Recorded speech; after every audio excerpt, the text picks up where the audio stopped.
Board exam result, दम biryani, order for 20 people. एक गांव में एक सरकारी स्कूल हुआ करता था। उसमें कई सारे बच्चे पढ़ाई करते थे। वहाँ 10th क्लास सेक्शन भी था। एक दिन उस स्कूल में एक बड़ा इंसान एक एप्लीकेशन लेकर आया। वहाँ क्लर्क ऑफिस रूम में 10th क्लास बच्चों से एप्लीकेशंस ले रहा था।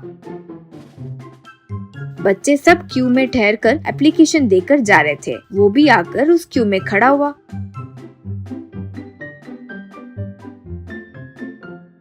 उसका एप्लीकेशन लेकर क्लर्क, फिर से आ गए बेटा। तुम्हारा नाम मुन्ना है ना? क्या है भाई, 10 साल से तुम्हारा 10वीं कक्षा की परीक्षा में फेल होते ही जा रहे हो। अब अगर तुम 10th क्लास पास होकर भी क्या कर लोगे? यूं पूछा। तब वो लड़का, हाँ सर, मेरा नाम मुन्ना ही है। आपने अच्छे से याद रखा। हाँ, 10th पास होना मेरी जिंदगी में बहुत जरूरी है सर। कुछ भी हो जाए, पास तो होना ही पड़ेगा। यूं कहा। तब वहीं मौजूद हेडमास्टर, क्यों भाई मुन्ना, 10वीं कक्षा इतनी बड़ी चीज क्यों है? 10th पास होने से कोई लड़की तुमसे शादी करेगी यूं बोली है क्या? मुन्ना, अरे लड़की वगैरह का क्या है सर, हमारा दादा, उनकी वजह से ही ये जिद आई है। 10th पास होने पर ही मेरे पिताजी का जायदाद मुझे मिलेगी, यूं विल में लिखकर ऊपर गया है सर। बूढ़ा कमीना कहीं का, उनके वजह से ही मेरा ये परेशानी है। यूं कहा। तब हेडमास्टर, अरे ये तो बहुत बड़ी परेशानी है। तुम्हारा दादाजी कमीना लगता है, तुम कुछ फिक्र मत करो। यूं कहा। मुन्ना, सर अब समझे मेरी क्या परेशानी है। आप इतना दया दिखा रहे हो तो आप ही 4 मार्क्स देकर पास कर सकते हो ना।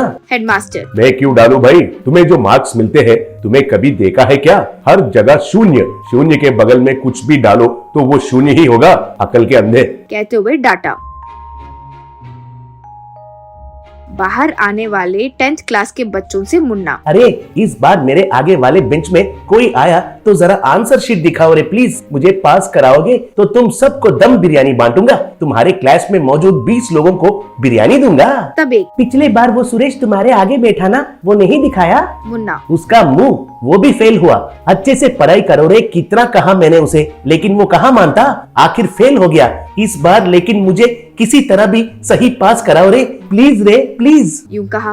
अब उस दिन से किताबें आगे रखकर खूब पढ़ाई की मुन्ना ने। एक भी शब्द समझ नहीं आया तो वो घबराने लगा। एग्जाम का दिन आ गया। मुन्ना लिखने लगा। आसपास के लोगों से विनती करके उनका पेपर देखकर सब कुछ लिख रहा था। आखिरकार परीक्षा पूरी हुई।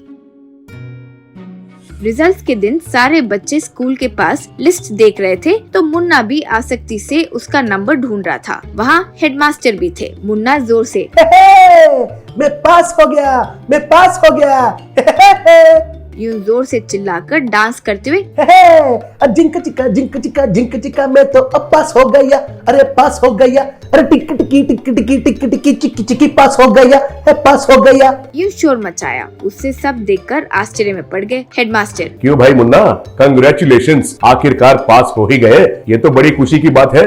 पास होने पर सबको बिरयानी खिलाओगे बोले ना, सच है? तो कहाँ है बिरयानी? यूं कहा। मुन्ना, अभी मंगवाता हूँ सर, सबके लिए चिकन दम बिरयानी अभी मंगवाता हूँ। यूं कहा। इस तरह सब लोग क्लासरूम में बिरयानी खाए।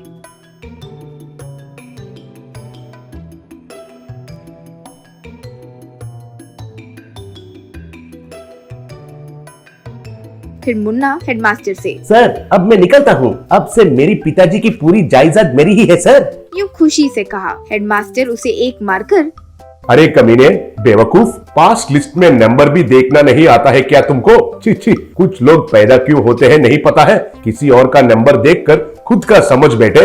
दरअसल तुम्हारा नंबर लिस्ट में कहाँ है रे? मैंने पूरा देखा, तुम्हारा नंबर ही नहीं है।